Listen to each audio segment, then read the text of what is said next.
대한민국의 조용기 목사님을 소개합니다. 오늘 저는 더불어 사는 삶이란 제목으로 은혜를 나누고자 합니다. 여자가 결혼하지 않고 독신으로 혼자 살 때는 모든 일을 자유롭게 결정하고 삶의 짐도 홀로 짊어지게 됩니다. 그러나 그 여자가 결혼하게 되면 남편과 더불어 살게 되므로 모든 일을 서로 의논하며 살아야 됩니다. 삶의 짐도 함께 짊어지고 모든 염려 근심도 함께 나누는 것입니다. 이것이 더불어 함께 사는 삶인 것입니다. 우리가 예수님을 구주로 모시고 구원을 받으면 그때로부터 하나님과 더불어 함께 살게 되는 것입니다. 나와 더불어 하나님이 함께 산다는 것을 한번 생각해 보십시오.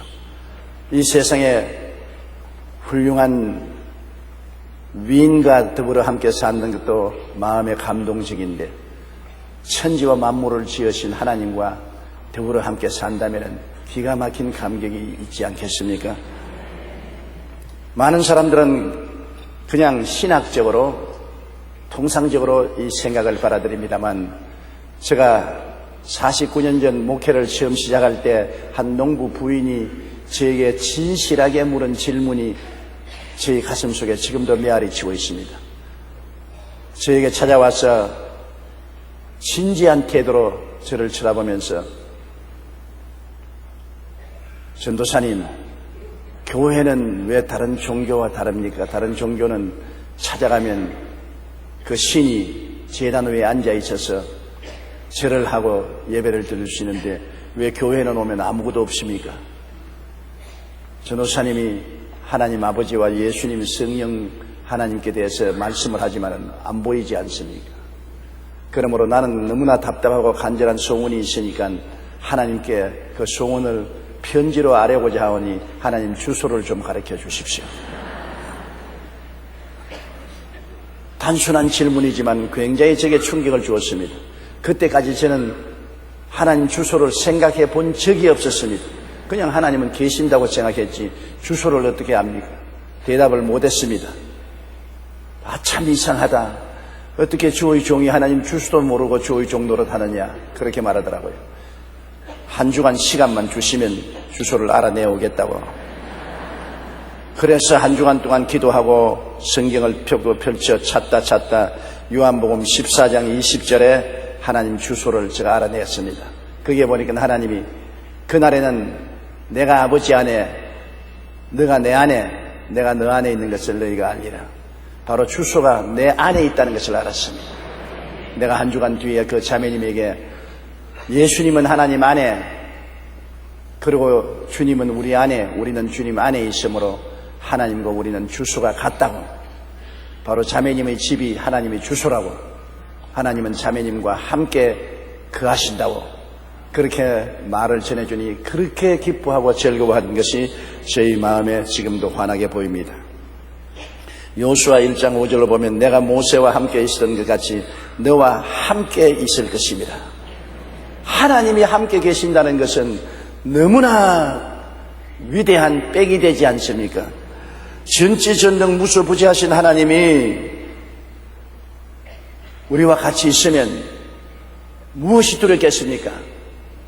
저는 어릴 때 아버님과 어디 같이 가면 아버지가 그렇게 크게 보여요. 내가 어리니까 아버지를 쳐다보니 아버지가 장사 같고 아버지는 모든 문제를 다 해결할 것 같아서 어떤 문제가 와도 아버지가 해결하지 못할 문제는 없다고 생각했는데 세월이 흘러 자라보니까 아버지가 별 볼 일 없다는 것을 알았었습니다. 그때는 굉장히 마음에 실망이 되고 충격을 받았어요. 그러나 우리 하나님 아버지는 우리가 처음 만났을 때부터 시작해서 세월이 흘러가면 갈수록 더 전지전능하시고 무소부지하신 것을 느끼게 되고 마음의 감동을 느끼게 되는 것입니다.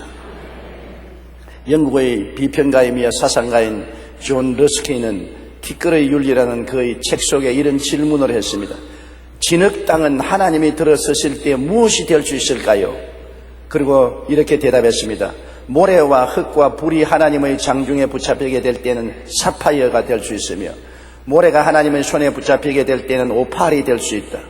또한 맨 흙이 하나님의 장중에 붙잡히면 다이아몬드가 될 수 있다. 우리는 모래와 흙과 진흙 같은 사람이지만은 전지전능무소부지하신 하나님이 우리와 함께 살고 그 하나님 손에 우리가 잡혀서 산다면 무엇이든지 될 수가 있는 것입니다. 우리가 잘나서 그렇게 되는 것이 아니라 우리 안에 계신 하나님이 너무나 위대하시기 때문에 하나님은 이 돌들로도 아브라함의 자손이 되게 할 수 있고 아론의 말라빠진 지팡이에도 삭이 나고 잎이 피고 꽃이 피고 열매를 맺을 수가 있게 되는 것입니다. 그러므로 하나님께서 우리와 같이 계신 것이 얼마나 좋습니까? 이 하나님이 그냥 같이 계신 것이 아니라 나를 극진히 사랑하시는 하나님이신 것입니다.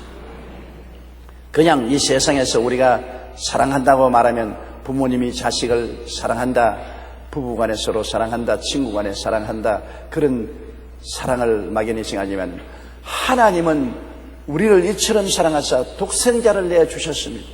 그 아들 예수 그리스도를 우리 죄와 불의, 추악과 저주와 절망을 대신 짊어지게 하시고 십자가에서 못 박혀 몸짓고 피 흘려 고생당하여 우리의 모든 죄가를 청산하게 하시고 값없이 하나님 품에 안기고 천국 영생 영광을 누리도록 길을 열어놓으신 것입니다.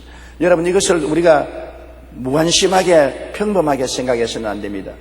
어찌하여 나같이 죄 덩어리인 우리를 위해서 예수님이 대신 죄를 짊어지고 벌을 받을 수 있습니까? 하나님이 우리 사랑하지 않는다면 죄 덩어리인 우리를 대신해서 예수님이 십자가에 못 가기도록 허락할 택이 있겠습니까? 하나님은 그 아들 예수님을 너무나 사랑하시는데 그 예수님 사랑보다도 더 우리를 사랑하시기 때문에 그 아들을 우리 대신 제물이 되게 하신 것입니다. 요한일서 3장 1절에 보라, 아버지께서 어떠한 사랑을 우리에게 베푸사 하나님의 자녀라 일컬음을 받게 하셨는가. 요한일서 4장 10절에 사랑은 여기 있으니 우리가 하나님을 사랑한 것이 아니요 하나님이 우리를 사랑하사 우리 죄를 속하기 위하여 화목제물로 그 아들을 보내셨습니다. 그러므로 하나님의 사랑은 입에 발린 사랑이 아닙니다. 증명된 사랑인 것입니다. 아무리 사랑한다고 해도 사랑을 보여줘야지요. 하나님은 외아들을 보내시고 그를 십자가에 못 박여 몸짓고 피를 흘려서 우리를 대신 속죄하게 하심으로 사랑을 보여주신 것입니다. 우리의 가슴에 와 부딪히는 절실한 사랑을 보여주신 하나님, 그 하나님이 우리와 함께 계신다. 그러므로 이른 아침부터 밤늦게까지 하나님은 얼마나 극진한 사랑으로 우리를 돌보시겠습니까? 이 하나님은 또 성경에 보면 목자가 된다고 하는 것입니다. 목자는 양을 거느리고 노는 사람이 아닙니다. 푸른 초장을 찾아서 양을 이끌어가고 쉴 만한 물가로 양을 인도하고 원수가 오면은 지팡이와 막대기로 보호하고 이끌어가는 수고로운 목자인 것입니다. 양의 안위를 위해서 모든 것을 희생하며 노력하는 분이 목자인 것입니다. 시편 23편 1절에 야훼는 나의 목자시니 내게 부족함이 없으리로다. 이 목자가 나와 같이 계신다. 이 목자가 나와 함께 하신다. 그러니 내게 부족함이 있을 택이 있겠습니까? 목자가 양의 필요를 따라서 모든 일을 준비하시고 노력하시지 않습니까? 그리고 이 하나님은 천국을 그리스도와 함께 상속으로 주시려고 준비하신 하나님이겠습니다. 천국이 얼마나 좋습니까? 우리가 상상만 해도 기가 막힙니다. 눈물, 근심, 탄식, 이별하는 것이나 고가는 것이나 앓는 것이 없는 곳, 염려, 근심, 불안, 초조, 절망이 없는 곳, 기쁨과 평안이 강물처럼 넘치는 곳, 모든 것이 그렇게 아름다운 곳, 이 천국을 예수 그리스도와 함께 우리에게 상속으로 주려고 예비하시는 하나님이겠습니다. 하나님이 그 전지전능무소부지하신 능력으로 예비하신 천국이니 천국이 얼마나 아름답고 좋겠습니까?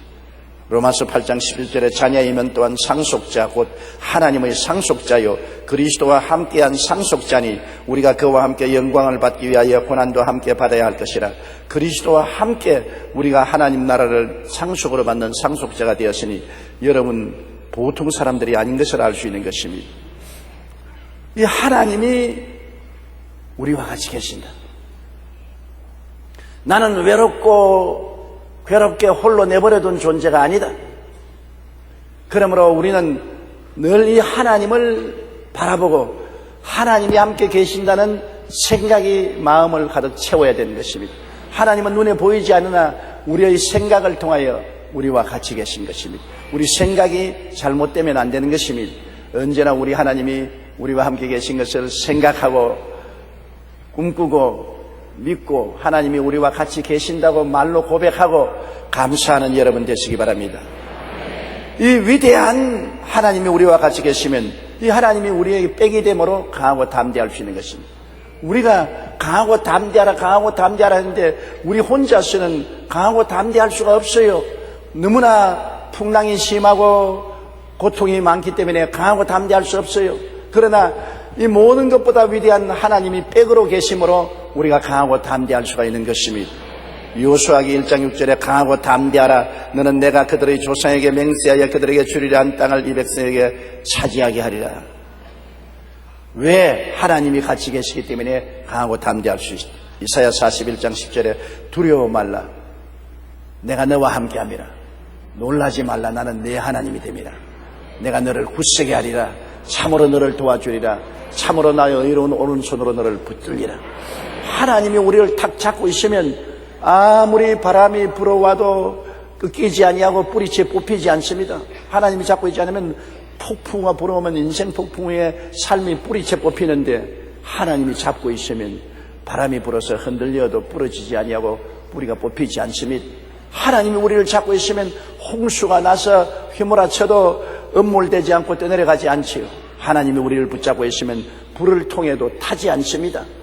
하나님이 우리와 같이 계신다. 이것은 우리 마음을 강하게 담대하게 할 수가 있는 것입니다. 무술을 하는 사람과 더불어 있을 때 깡패나 강도의 습격을 두려워하지 않지요. 여러분이 어느 곳에 가든지 태권도 9단, 합기도 몇 단 하면서 굉장한 무술을 가지고 있는 사람을 모시고 함께 가면은 어떠한 깡패들이 와도 속으로 비웃습니다. 너 맛 좀 봐라. 까불지 마라. 나와 같이 있는 사람이 무술이 얼마나 높은지 아느냐. 두려움이 없습니다. 왜냐하면 무술을 하는 사람이 나와 같이 있으니 빽이 되기 때문에 마음에 담대할 수 있지요. 권력 있는 사람과 더불어 있을 때 업신여김을 두려워하지 않습니다. 세상에 살면서 사람들에게 무시당하고 멸시당하는 것은 굉장히 모욕인 것입니다. 그러나 아주 권력이 있는 사람, 대통령은 말할 필요 없고 장관이나 국무총리나 그렇지 않으면 도지사나 이러한 분들과 같이 행하면 어깨에 힘이 탁 들어가는 게 두려워하지 않고 무시당하지 않습니다. 옛날에 자동차가 없을 때 모처럼 시골 할아버지의 아들이 자동차를 한 대 타고서 아버지를 모시고 시골에 장터에 나가니까 아버지가 그 차에 앉아가 창문을 열고 목을 늘 밖에 내놓고 있거든요. 아버지 위험한데 목을 밖에 내놓지 마시고 안을 넣으십시오. 아버지는 차 타는 것이 너무나 좋아가 모든 사람을 좀 보라고. 날 좀 보소.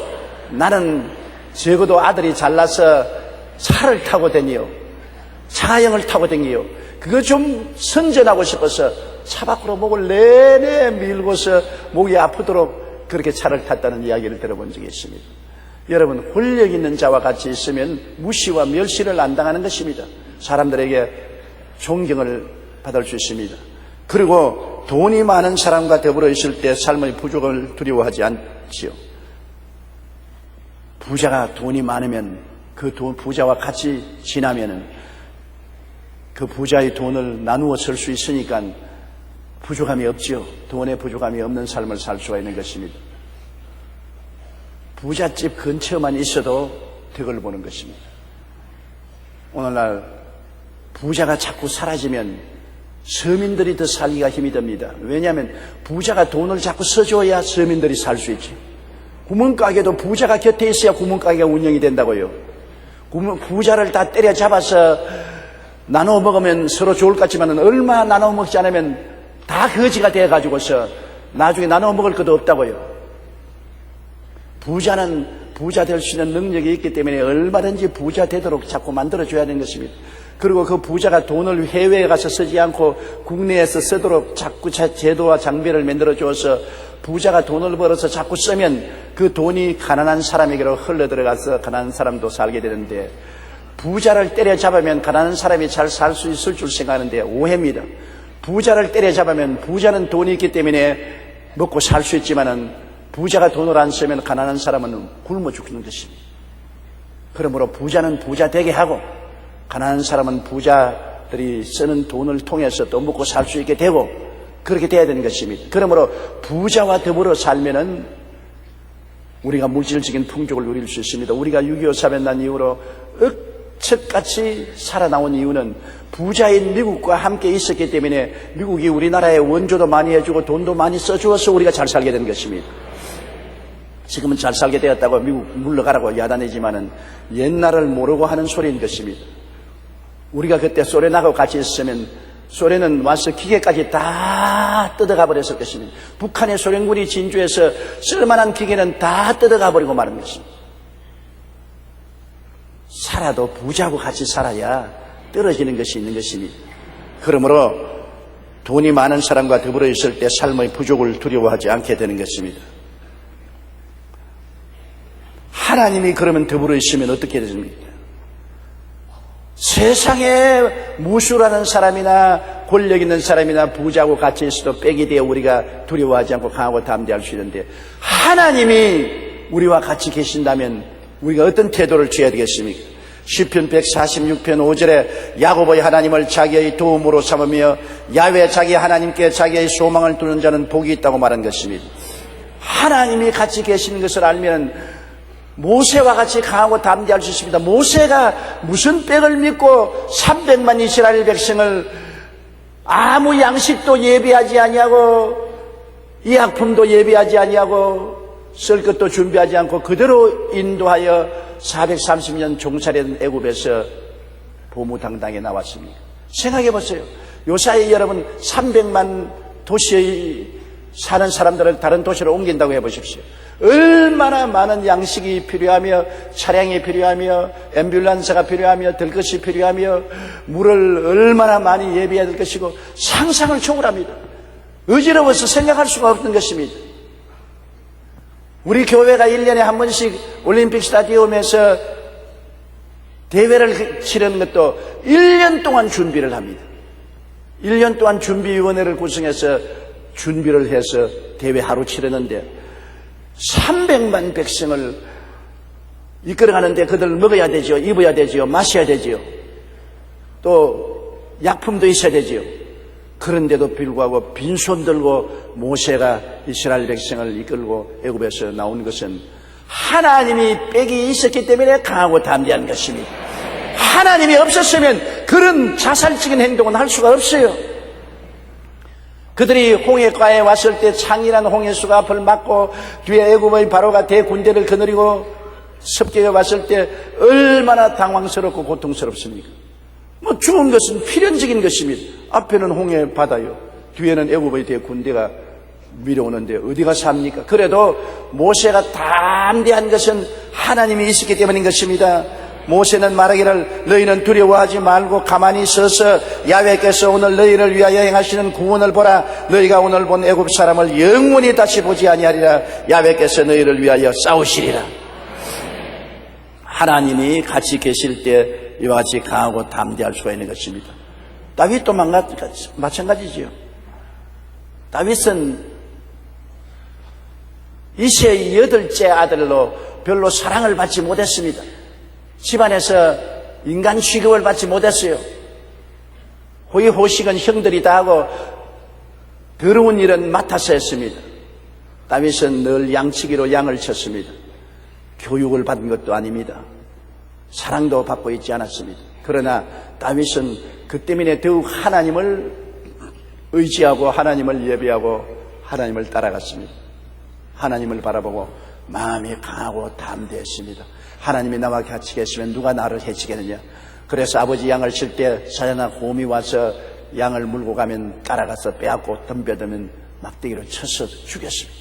얼마나 강하고 담대하게 17살쯤 먹는 소년이 사자나 곰에게 덤벼듭니까? 그 강하고 담대한 마음이 없으면 도망을 치지 덤벼들 수가 없는 것입니다. 그렇게 훈련이 되었기 때문에 블레셋 대장군 골리앗이 이스라엘을 모욕하고 나올 때 그가 나가 싸우겠다 했습니까? 사울과 그 군대 장관들과 군인들은 다 숨고 뒤돌아가는데 다윗이 내가 나가서 싸우겠다. 저 할례 없는 이방인을 왜 두려워하느냐? 사무엘상 17장 47절에 그는 골리앗을 대하여 나가면서 말하기를 또 야훼의 구원하심이 칼과 창에 있지 아니함을 이 무리에게 알게 하리라. 전쟁은 야훼께서 한 것인지 그가 너희를 우리 손에 넘기시랴. 강하고 담대하게 나갈 수 있는 것은 하나님이 백이 되어 있기 때문에 그런 것입니다. 자기 힘으로 17살 먹는 초립동이 어떻게 대장군 골리앗을 대적해서 나갑니까? 창과 칼과 단창으로 무장한 그에게 그는 물맷돌만 가지고 나가는데, 다윗은 골리앗을 본 것이 아니라 골리앗 뒤에 계시는 하나님을 보았었습니다. 다윗이 골리앗을 보고 나갈 때 골리앗이 큰 소리하고 나올 때 다윗이 본 하나님은 위에서 막 그랬을 것입니다. 다윗은 그 하나님의 손짓을 보고 강하고 담대한 마음을 가지고 골리앗을 넘어뜨릴 수가 있는 것입니다. 백이 크면 우리가 담대할 수 있어요. 우리가 삶도 죽음도 두려워하지 않은 이유는 우리의 백이 되는 우리 주 예수님께서 이 땅에 와서 살다가 우리를 대신해 십자가에 못 박여 죽어 무덤에 들어갔다가 사흘 만에 사망과 음부를 이기고 부활해서 승천했기 때문에 그리스도 안에서는 삶도 죽음도 겁날 것이 없다는 것입니다. 사는 것도 그리스도와 함께 사니 두렵지 않고 죽는 것도 예수님과 같이 있으니 두렵지 않다. 삶도 죽음도 오케이다.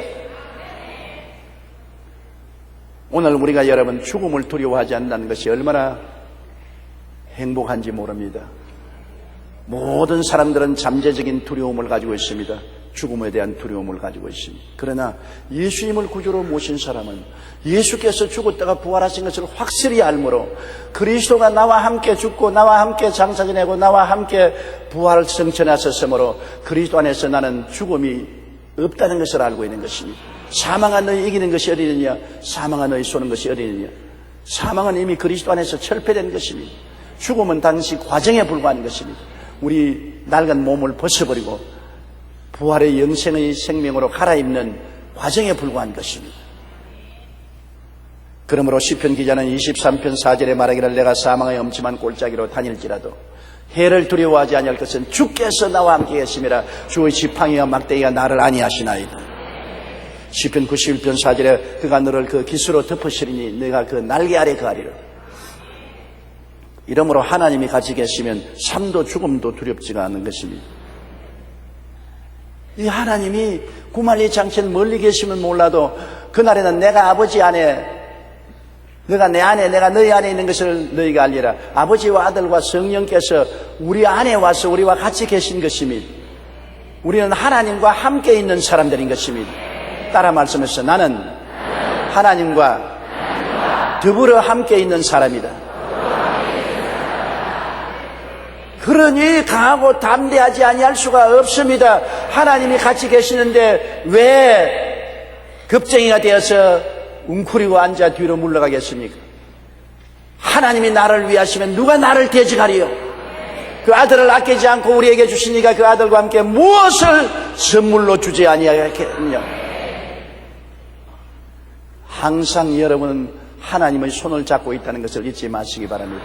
그래서 강하고 담대하여 죄악을 물리치고 마귀와 세상을 대적하여 물리치고 질병을 쫓아내고 귀신을 쫓아내고 가난과 저주를 물러가라고 호통을 치고 사망을 발길로 차버리는 여러분 되어야 되는 것입니다. 여러분께서는 사자와 독사를 밟으며 젊은 사자와 뱀을 발로 누르게 되는 사람들인 것입니다.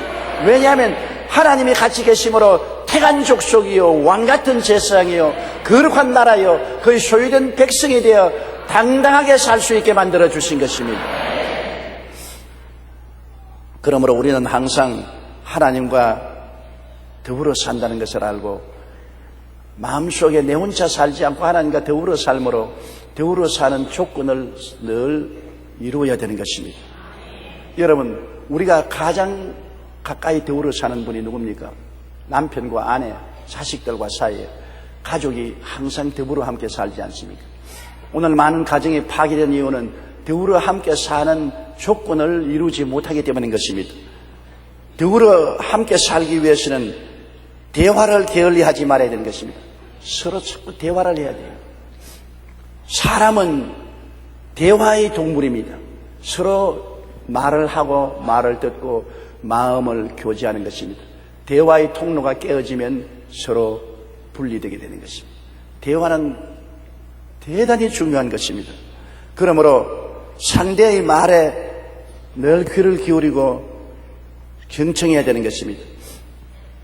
우리 애들이 자라고 난 다음에 내게 한 가지 불평을 한 것을 듣고 마음속에 깊이 제가 깨달았습니다. 아버지는 우리가 어릴 때 우리 말을 듣지 않았다. 무슨 말을 하려면 아버지가 일방적으로 말만 하고 우리에게 말할 시간을 주지 않았다. 사실 맞았어요. 내가 어떻게 생각하면 코 흘리게 너가 뭐 한다고 잔소리냐, 내 말만 들어라. 코 흘리기라고 생각하고 무시해버리고 말만 하면 내 말 들어라, 조용해, 아버지 말만 들어라.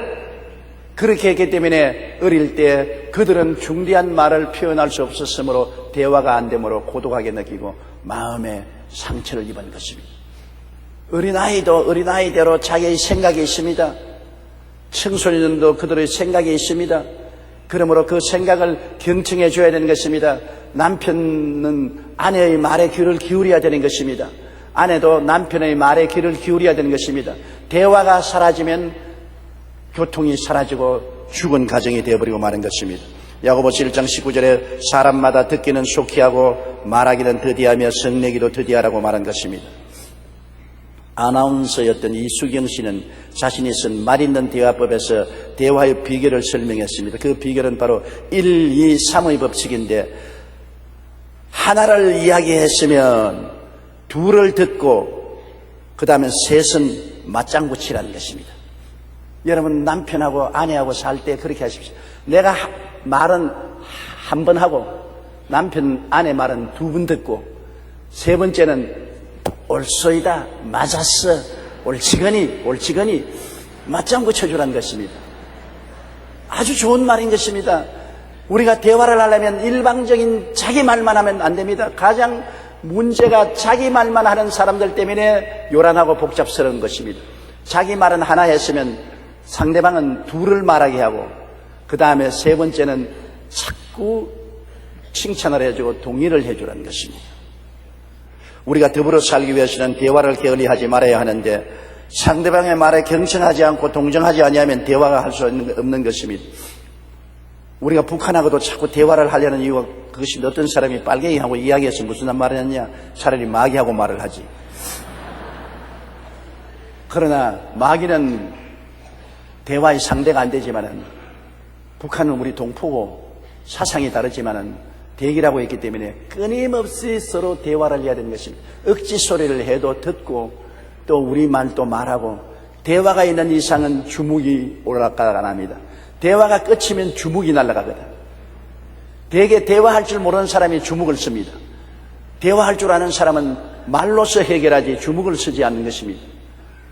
그러므로 우리는 항상 함께 살려면은 대화를 해야 되고 상대를 존경하고 협력해야 되는 것입니다. 남을 나보다 낮게 얘기해야 되는 것입니다. 남을 무시해버리면 대화가 되지 않지 않습니까? 상대를 언제나 존경해야 되는 것입니다. 아무리 이 세상에 비천한 사람이라도 하나님의 형상과 모양대로 지은 사람인 것입니다. 그게 하나님의 형상과 모양이 찍혀 있습니다. 그것을 비천한 사람으로 보지 말고 하나님의 형상과 모양을 모신 사람으로 봐야 되는 것입니다. 전에 대구에서 경기가 있을 때 그게 김정일 사진이 붙인 프라카드가 비에 젖고 있으니까 이북에서 내려온 청소년들이 눈물을 흘리고 통곡을 하고 그 프라카드를 내려오는 것을 보았습니다. 그건 한 인간에 대한 우상 숭배므로 절대로 있을 수가 없는 일이겠지만은, 우리 하나님의 형상은 우리가 존경해야 되는 것입니다. 하나님을 멸시하고 무시하고 우리가 생존할 수 있겠습니까? 그런데 사람은 하나님의 형상과 모양대로 지음받은 것입니다. 아무리 장애인이라도 몸이 불구라도 그는 하나님의 형상과 모양으로 지음받은 사람인 것입니다. 장애인으로 보지 말고 하나님의 모습으로 보아야 되는 것입니다.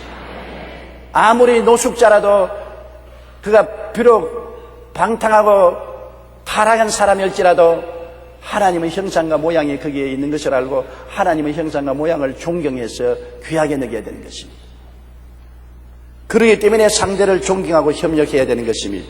빌립보서 2장 3절에 아무 일이든지 다툼이나 허영으로 하지 말고 오직 겸손한 마음으로 각각 자기보다 남을 낮게 여기라고 말했습니다. 하물며 가족 간에는 남편은 아내와 자식들을 존경하고 아내는 남편과 자식들을 존경하고 서로 상대를 존경해야 되는 것입니다. 공자님도 말하기를 군자 3인 제행의 피유선사라고 말했습니다. 세 사람만 가면 그 중에 선생이 한 분이 있다. 저는 요사이 우리 성도들에게 많이 배웁니다. 옛날에는 내가 가르친다고 생각했는데 큰 오해예요. 나이를 먹어보니 셈이 좀 들었어. 성도들과 만나면 귀를 기울여서 가만히 들으면 굉장히 유익되고 교훈된 말을 많이 합니다. 얼마나 존경스러운지 몰라요. 물론 김성애 총장님을 모시고 사는 저는 그 말에 많이 귀를 기울인 것입니다. 옛날에는 말을 안 들었어요. 그러나 요사이는 말을 많이 들으면 굉장히 유익되고 축복된 말을 해요. 존경스러워요. 서로 존경하고 산다는 것은 굉장히 은혜롭고 축복된 것입니다. 그래야 함께 대화를 나누고 살 수가 있는 것입니다. 그리고 우리는 항상 함께 살기 위해서는 상대를 기쁘게 하려고 노력해야 되는 것입니다. 내만 욕심을 채우고 나를 섬기고 나를 기쁘게 하라고 하면은 외고집에 빠지고 사람들을 괴롭히게 되는 것입니다. 우리의 삶은 언제나 어찌하면 나와 같이 있는 사람을 평안하게 만들어주고 기쁘게 해줄까, 그런 생각을 늘 해야 되는 것입니다. 내가 욕심을 부려서 내 행복만 추구한다면 다른 사람은 어떻게 하는 것입니까? 다른 사람도 똑같이 나와 더불어 행복을 추구할 권리와 가치가 있지 않습니까? 그러므로 남을 기쁘게 해야 되겠다. 장사하는 사람도 손님을 기쁘게 하면 장사 잘 되죠. 가정도 부부간에 서로 상대를 기쁘게 하려고 노력하면 가정이 행복해질 수 있는 것입니다. 그러므로 상대를 기쁘게 하려고 끊임없이 노력을 하는 우리들이 되어야 되는 것입니다. 저는 언젠가 책에서 참 재미있는 이야기를 읽었는데요. 시골 마을의 한 농가에서 인절미를 만들고 있었는데 그때 그 집 며느리 옆에 신랑이 있고 시아버지도 있는데 며느리가 인절미를 탁 떼가지고 콩고물에 싹싹싹 그래서 신랑 보고 여보 입 벌려 신랑이 받아서 맛있게 먹는데 시아버지는 안 주거든. 신문 꼴떡 생기고 먹고 싶어서 하나 달라해나 체면상 며느리에게 떡 떼서 고물에 말아달라고 말 못하고 먼 산만 바라보고 있는데 한참 있다가 시어머니가 오더니만 야 며느라 너 시아버지에게 인절미 좀 드렸느냐? 아닙니다. 잘 만들어서 상철해서 드리려고 합니다. 상철해서 드릴 동안에 먹고 싶어 어떻게 하느냐? 손을 긋더니만 콱 하나 뜯어가지고서 고물에 맞춰서 여보 입 벌려 입에 탁 넣어주니까 아 하고 받아서 한 입 먹으면서 자기 아들을 보고 너만 마누라 있나? 나도 있다.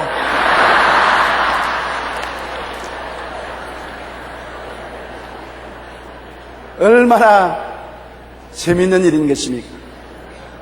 기쁘게 해준다는 것은 체면을 차릴 필요가 없는 것입니다.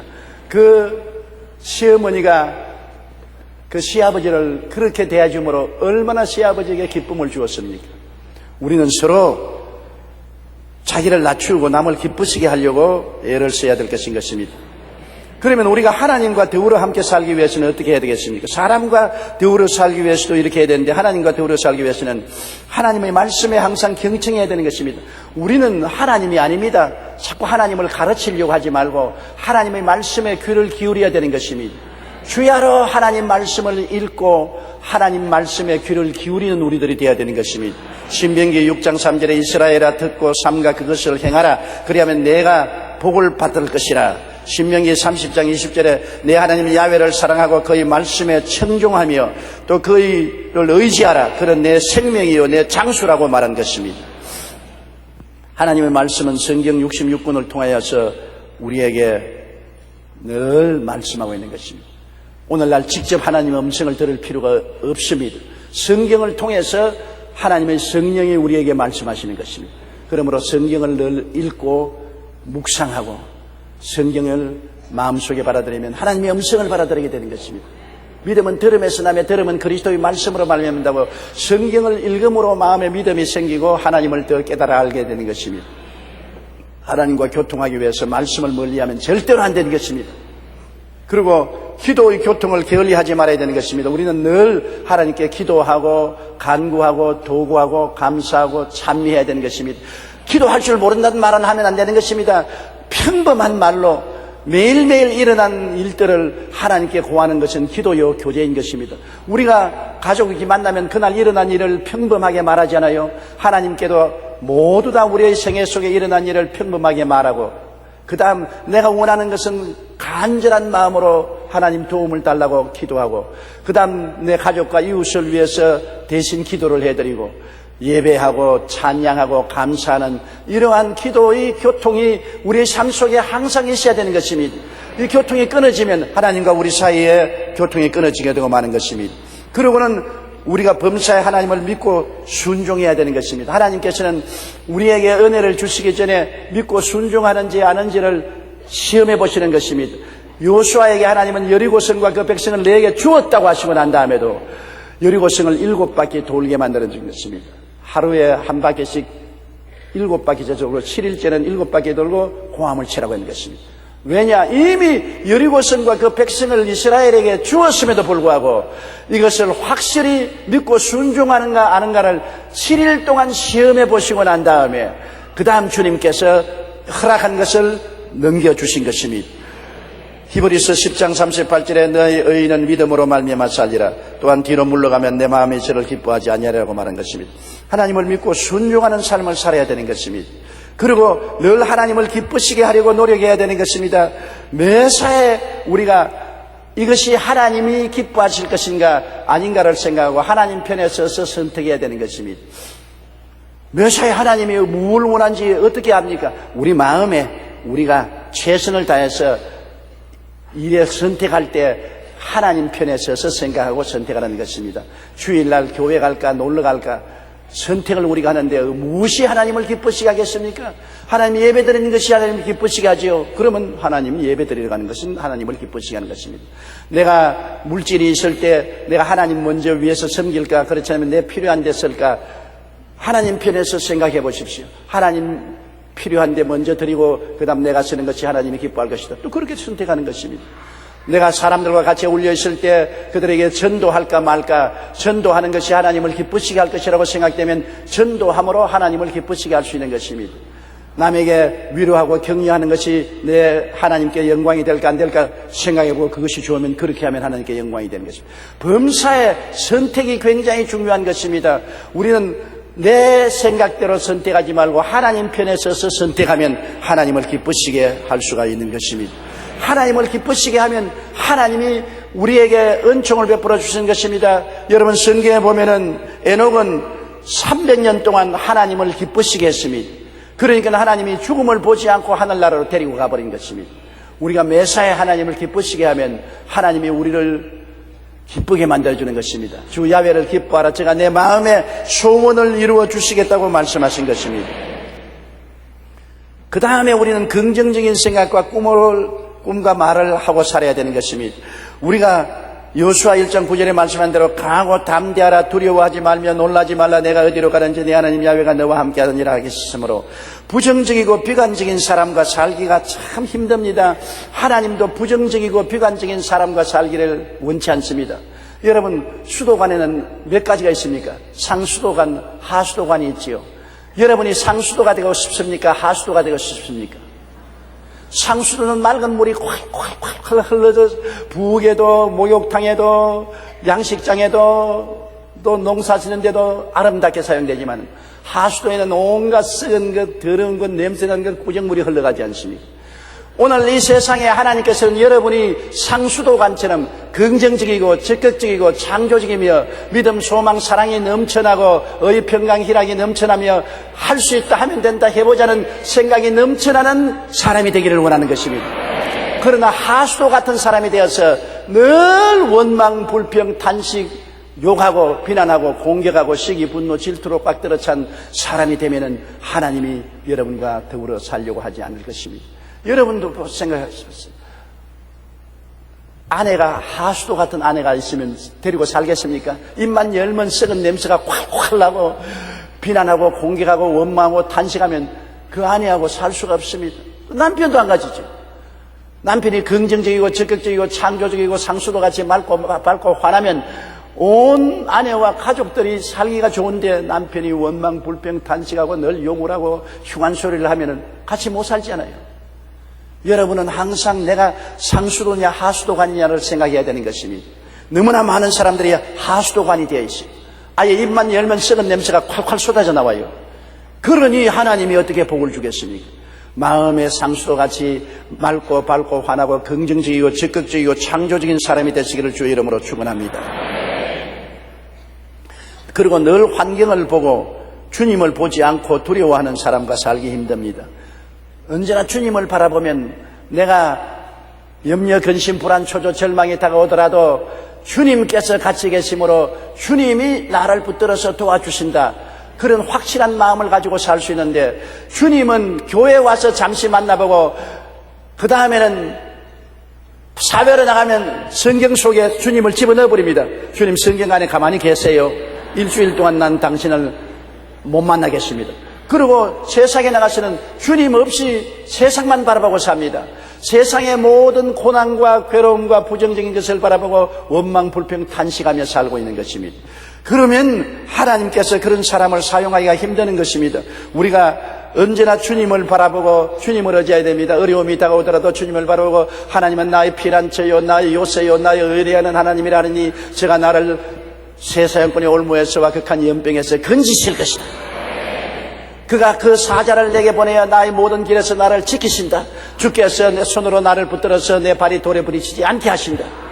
말씀을 의지하고 주님을 바라보고 환경을 대결해 나가면 하나님이 기뻐하시고 축복해 주실 것인데 언제나 주님은 제껴놓고 환경만 바라보고 나는 못해요, 안 돼요, 할 수 없어요, 죽어요, 절망이요, 좌절이요 포기하고 말면은 이러한 사람은 하나님이 사용할 수도 없고 우리가 더불어 살기도 힘든 것입니다. 우리는 항상 희망을 꿈꾸고 말하지 않으면 나도 낙심하고 남도 낙심시키는 것입니다.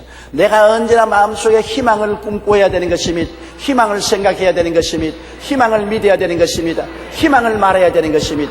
예수께서 십자가에 죽었다가 부활하심으로 모든 절망은 정복되어 버리고 마는 것입니다. 우리는 희망을 위해서 살아야 되는 것입니다. 예수 그리스도 안에서 부름을 받은 우리들은 절망인 옛사람은 지나가고 희망의 새사람이 된 것입니다. 언제나 십자가를 통하여 말씀을 읽고 희망을 생각하시고 희망을 꿈꾸시고 희망을 믿으시고 희망을 말하십시오. 그러면 여러분 믿음대로 될 것인 것입니다.